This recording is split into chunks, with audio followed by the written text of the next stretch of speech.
세계에 한 5만 5천 명 정도만 남아있는 이누이트족이라고 하는 종족이 하나 있습니다. 우리와 비슷한 몽골 민족 가운데 하나일지도 모른다, 그렇게 이야기를 합니다. 그 사람들 몸에도 몽골 반점이 있고 또 피부도 우리와 비슷한 톤의 검정색 눈동자를 가지고 있어서 그렇습니다. 수렵 생활을 하고 채집 활동을 하면서 살아온 종족들입니다. 독특한 내세관을 가지고 있어서 술록을 잡으면 머리를 잘라가지고 자연에다가 그대로 두고 몸뚱아리만 가지고 가서 먹는, 그리고 바다표범을 잡으면 1년 뒤에 그 바다표범의 방광을 모아가지고 바다로 다시 돌려보내는, 그 안에 영혼이 깃들었다라고 생각하는 종족들입니다. 자신들이 세상을 살면서 돌아다니다가 죽은 그 자리에다가 무덤을 만드는, 굳이 집까지 가져가지 않고 시신을 곳에 묻는 풍습을 가지고 있습니다. 술록과 바다표범을 잡아먹는다 해서 캐나다 인디안들이 이 사람들을 바라보고 날고기를 먹는 사람이라는 뜻으로 에스키모라고 불렀습니다. 에스키모 하면 우리가 다 아는 단어지요. 근데 그것은 인디안들이 부른 말이고 문화인류학에서는 이누이트족이라 그렇게 부릅니다. 19세기에 백인들이 이 이누이트족이 사는 마을로 들어가기 시작했습니다. 우리는 에스키모 하면 알래스카만 생각하는데 베링해나 알리산 열도나 극지방에 분포되어 있는 굉장히 많이 살았던 사람들입니다. 백인들과 함께 살기 시작하면서 전염병이 돌아가지고 인구가 반 이상이 줄어버렸습니다. 그리고 자연에서 편안하게 채집 생활하고 수렵 생활하면서 살아가던 사람들이 백인 사회 속에 들어가면서 언어가 사라지기 시작하고 하루 종일 일하고 하루 일당의 절반 이상을 햄버거 하나 사 먹는데 내야 될 만큼 궁핍한 사람들로 바뀌어 버렸다고 합니다. 문화만 바뀐 게 아니라 그들이 사용하던 언어가 다 소실되어 버렸습니다. 지금 현재 전 세계에 사용되는 언어는 약 6,000개 정도가 된다고 합니다. 그 중에 90%는 우리 세대가 지나가기 전에 다 사라져 버릴 거라고 합니다. 어떤 언어는 할머니 한 분만 사용하시는 언어도 있다고 합니다. 많은 사람들이 그까짓 언어 한 사람이 쓰는 거 없어지면 뭐 대수냐라고 할지 모르겠습니다만, 언어는 그 안에 그 사회와 종족과 역사가 가지고 있는 여러 가지 정보가 고스란히 담겨 있는 것이 언어라고 합니다. 그래서 언어가 사라지면 과거의 이 인류가 누렸던 어떤 문화적인 형태들을 다 잃어버리게 되는 그런 안타까운 일이 되고 맙니다. 근데 그렇게 소실되어가는 언어들 가운데에 그냥 사람이 쓰는 언어들, 뭐 한국어, 영어, 독일어 하는 것만이 아니고 또 다른 언어들이 점점 없어져 가고 있는데, 그것이 사랑의 언어, 이야기라고 하는 것입니다. 오늘 본문은 이사야서를 펴면 제일 처음에 나오는 것이 유다 백성들의 죄를 고발하는 선지자의 이야기가 나옵니다. 그리고 외식적인 종교 행위를 가지고 있는 사람들, 예배 드린다고 나와 있는데, 제사는 드리는데, 재물은 가지고 왔는데 습관적으로 들락거리고 있으면서 도저히 자신의 삶에 변화가 없는 사람들을 질타하고 나는 그 힘을 받지 않겠다라고 말씀하시는 하나님의 음성이 들립니다. 그러다가 18절에 와서 사랑의 마음으로 초청하고 계시는 하나님의 음성을 들을 수 있습니다. 오늘 본문의 이야기를 현대인의 성경으로 다시 한번 읽어드리겠습니다. 여호와께서 말씀하신다. 오너라, 우리 허심탄회하게 이야기해보자. 너희 죄가 주홍 같을지라도 눈과 같이 희게 될 것이며 진홍같이 붉을지라도 양털같이 될 것이다 라고 말씀하십니다. 하나님의 초청의 메시지, 그것은 허심탄회하게 이야기하자라고 하는 말입니다. 최근에 한국의 사회를 이야기하면서 그 키워드를 뽑아내라고 한다면 소통이라고 하는 단어를 끄집어냅니다. 대화가 되지 않는다, 말이 통하지 않는다 해서 소통이 되는 사회, 소통이 되는 리더십을 이야기합니다. 근데 왜 소통이 되지 않을까요? 전 세계에 유례 없이 하나의 글자를 가지고 살아가고 있는 나라입니다. 북한일지라도 한글을 가지고 가면 이야기가 되어집니다. 하나의 글자를 가지고 하나의 언어를 가지고 살아가고 있는데 말이 통하지를 않습니다. 언어가 다른 것이 아니라 의사소통이 안 되고 있는 것이지요. 개와 고양이가 만나면 서로 으르렁거린다라고 합니다. 처음에는 개와 고양이가 천적관계인 줄 알았는데 자세히 보고 나니까 천적관계가 아니더랍니다. 상반된 의사소통과 방법 때문이다 라고 이야기를 하지요. 개가 꼬리를 흔들면 좋아한다는 표현입니다. 근데 제가 집에 들어가면 개가 꼬리를 흔드는데 살랑살랑거립니다. 근데 저희 막내가 들어가면 개가 꼬리를 흔드는데 꼬리가 양쪽 끝으로 왔다 갔다 하면서 엉덩이까지 흔들립니다. 굉장히 좋아합니다. 근데 엉덩이를 흔들고 꼬리를 흔드는 그 행위를 고양이가 보면 싸우자는 줄 알고 벌떡 일어서 버립니다. 그 개를 데리고 동네 산책을 나가다 보면 식사하고 계시는 고양이를 만날 수 있어요. 그 앞에 가가지고 이 녀석이 좋다고 장난꾸러기니까 꼬리를 흔들기 시작합니다. 그러면 고양이들이 이 털을 곤두세우고 싸움을 걸기 시작합니다. 소통의 방법이 다른 것이지요. 거꾸로 고양이는 가르릉거리는 소리를 냅니다. 저녁에 자려고 누우면 온 동네 고양이들이 가르릉 거리면서 애기 목소리 비슷하게 냅니다. 우리도 듣기 싫고 저희 집 강아지도 난리가 납니다. 집을 몇 바퀴를 뛰면서 소리를 지르고 컹컹거리고 목소리가 좀 커야지요. 뒤에 있는 권사님 다 깨워 놓습니다. 근데 그 고양이의 가르릉거리는 소리는 네가 참 좋아라고 하는 표현이라고 합니다. 연애를 시작하는 겁니다. 수컷을 만나고 암컷을 만나서 좋아가지고 연애할 때 내는 소리입니다. 근데 걔는 그 소리를 으르렁거리는 소리로 듣습니다. 그래서 사람들은 의사소통의 방법이 달라서 둘이 싸운다라고 이야기합니다. 그런데 좀 더 연구해 보니까 그것도 틀린 말입니다. 개와 고양이가 어릴 때부터 같이 자랍니다. 새끼 때부터 같이 자라는 개와 고양이는 엉덩이를 흔들고 꼬리를 흔들어도 가르릉거려도 싸우지 않습니다. 왜 그럴까요? 이미 상대의 신호가 무엇인지 이해하고 있기 때문에, 그 신호가 좋아하는 신호라는 것을 알고 있기 때문에 어릴 때부터 같이 자라났던 개와 고양이는 서로 상반된 수신호를 보내는데도 싸우지 않습니다. 다시 말해서 상반된 수신호라고 하는 것은 사람이 규정해 놓은 소리이지 동물들의 소리는 아니더라라고 하는 것입니다. 대화하는 것이 무엇입니까? 영어로 다이얼로그라고 하는 것은 헬라어의 디아 그리고 로고스라고 하는 단어가 합쳐진 것인데, 디아는 들어간다라고 하는 말이고 로고스는 말이라고 하는 말입니다. 말 속으로 들어가는 겁니다. 겉으로 드러나는 이야기를 듣는 것이 아니라 그 사람의 말 속으로 들어가서 그 사람의 의중을 알아내는 것, 이해하는 것, 거기서 이야기가 시작되어집니다. 하나님은 우리를 이해하기 위해서 찾아오셨습니다. 우리 가운데로 들어오셨습니다. 성육신 하셨습니다. 그것이 하나님의 이야기의 첫 번째 단추입니다. 하나님의 사랑의 첫 번째 단추는 우리 가운데 찾아오신 겁니다. 이해되지 않으면, 타인의 삶의 정황이 이해되지 않으면 이야기를 나눌 수 없습니다. 이해되지 않는다라는 말보다는 사실은 이해해야 합니다. 국어사전의 이해라고 하는 말은 사리를 분별하여 해석한다라고 적고 있습니다. 영어로는 understand라고 하는데 다른 사람 밑에 선다라고 하는 말입니다. 다른 사람과 같이 되어지는 것, 그 사람의 형편을 이해하는, 그 사람의 형편을 아는 것이 이해하는 것이 아니라 그 사람 아래로 들어가는 것입니다.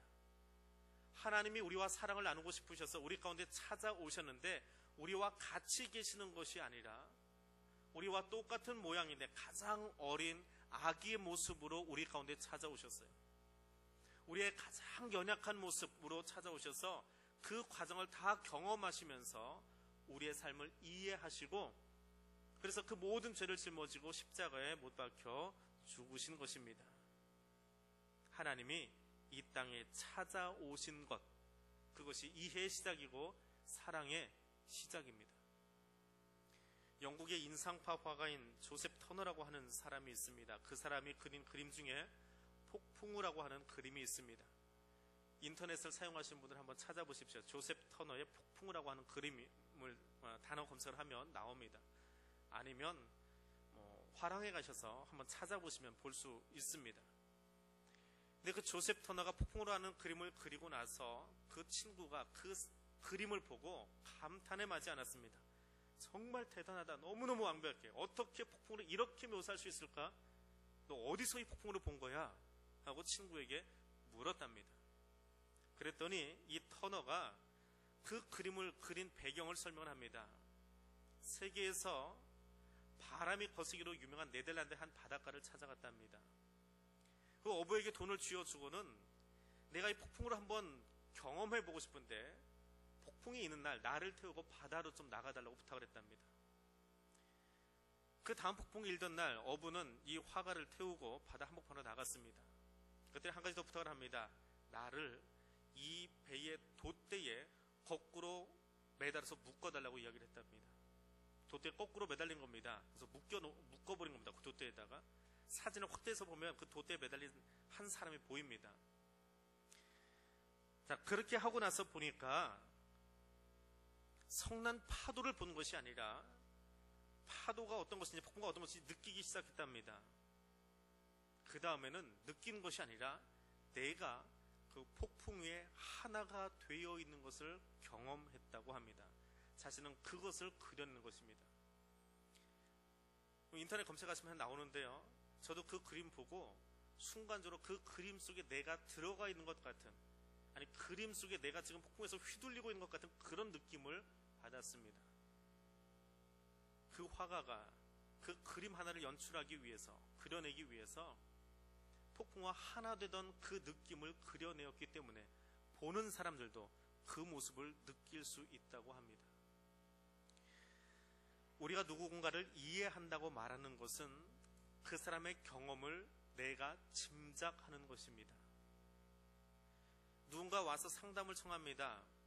저희 마누라가요 이러쿵저러쿵 이야기하면 저는 머릿속에 순간적으로 그와 비슷한 제 아내의 모습이 떠오르면서 그 사람의 이야기를 듣습니다.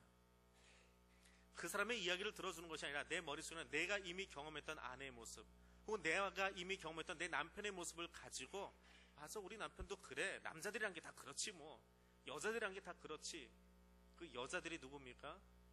내가 경험한 여자들, 내가 경험한 아내들의 이야기가 내 머릿속에 배경으로 깔리면서 이야기를 듣기 시작하더라 라고 하는 것입니다. 그것은 대화의 방법이 될 수 없습니다. 하나님 우리를 만드셨고 우리를 이미 다 아시는 분입니다. 그럼에도 불구하고 우리와 이야기를 나누고 싶으셔서 천상에서 우리와 이야기를 나누는 것이 아니라 우리 가운데로 찾아오셔서 이야기하십니다. 그리고 지금도 그 하나님은 저와 여러분의 마음속에 들어오셔서 그 마음속에서 우리의 중심에서 나와 함께 하시면서 우리의 이야기를 듣고 우리 정말 함께 살아가시면서 이해하려고 하시는 분입니다. 내가 그 하나님의 사랑을 받았다면, 내가 그 하나님의 사랑의 언어를 첫 한 수를 꿰고 이야기를 시작했다면, 오늘 나도 누군가와 이야기할 때에, 내 가족과 내 이웃과 내 동료들과 이야기할 때에 내가 이미 가지고 있는 경험을 가지고 이야기하는 것이 아니라 그 사람을 이해하기 원하여 그 사람 밑에 서 볼 수 있는, 그 사람과 함께 달려갈 수 있는 그런 사랑의 언어, 사랑의 이야기를 나누실 수 있기를 원합니다. 하나님은 그 사랑의 이야기를 나누기 원하셔서 우리의 이야기를 있는 그대로 들어주셨습니다. 있는 그대로 들어주는 것이 사랑입니다. 거꾸로 이야기하면 있는 그대로 들어주지 못한다라고 하는 것은 사랑하지 않는다 혹은 사랑하지 못하고 있다라고 하는 것이죠.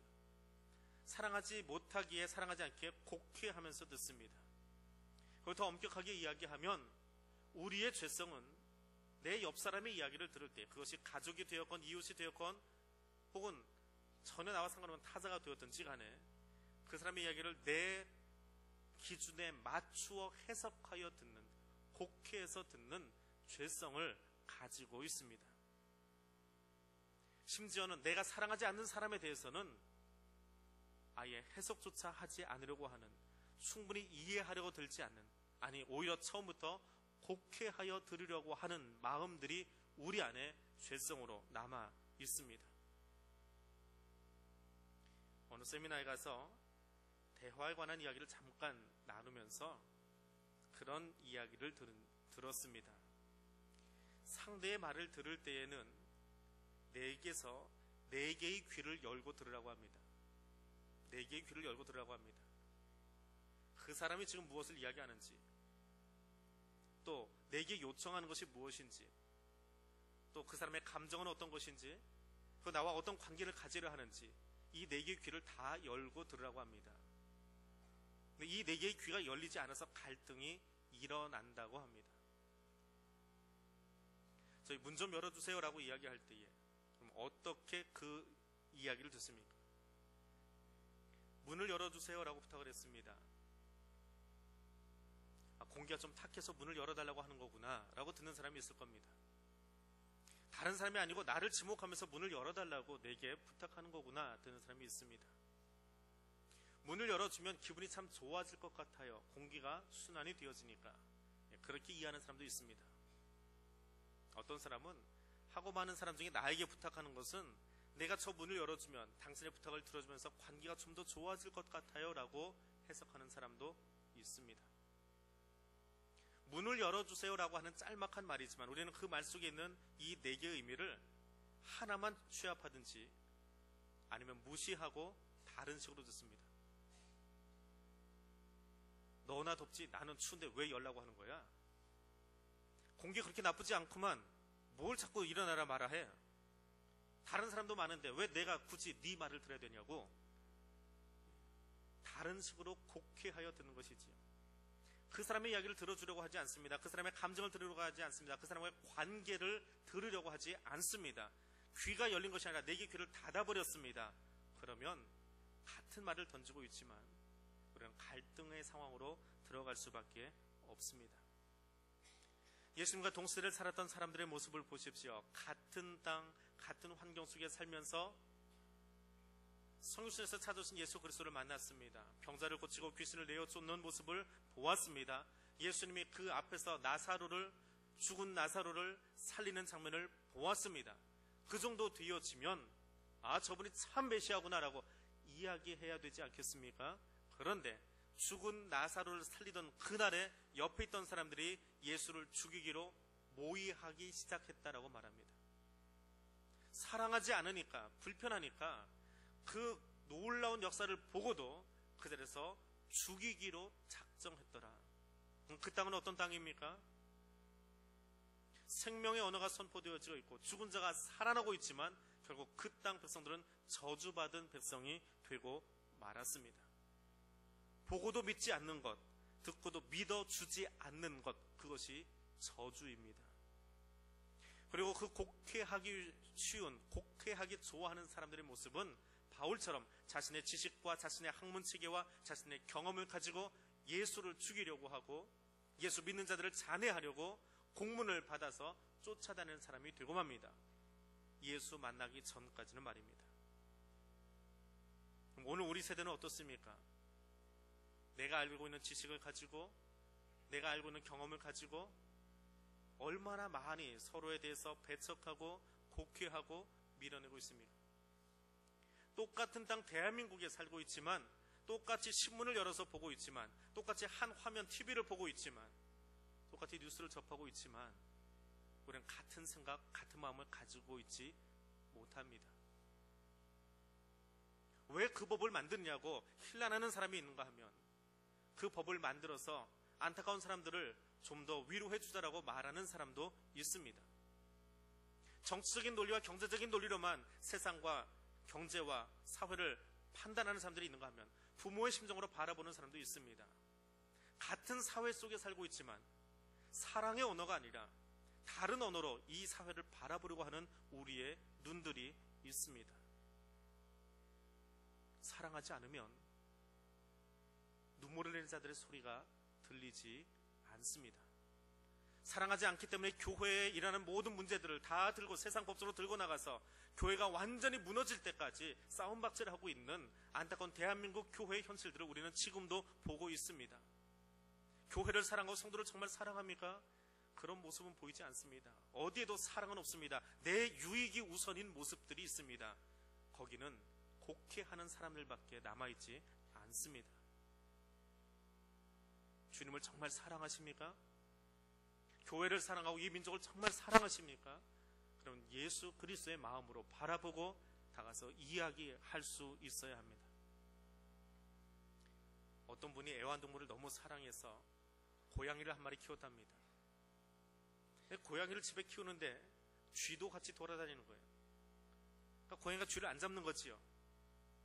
그게 주인님께서 이 고양이를 앞에다 앉혀놓고 설교를 하기 시작했대요. 설교를 하는 사람은 누굴까요? 이 주인이 목사예요.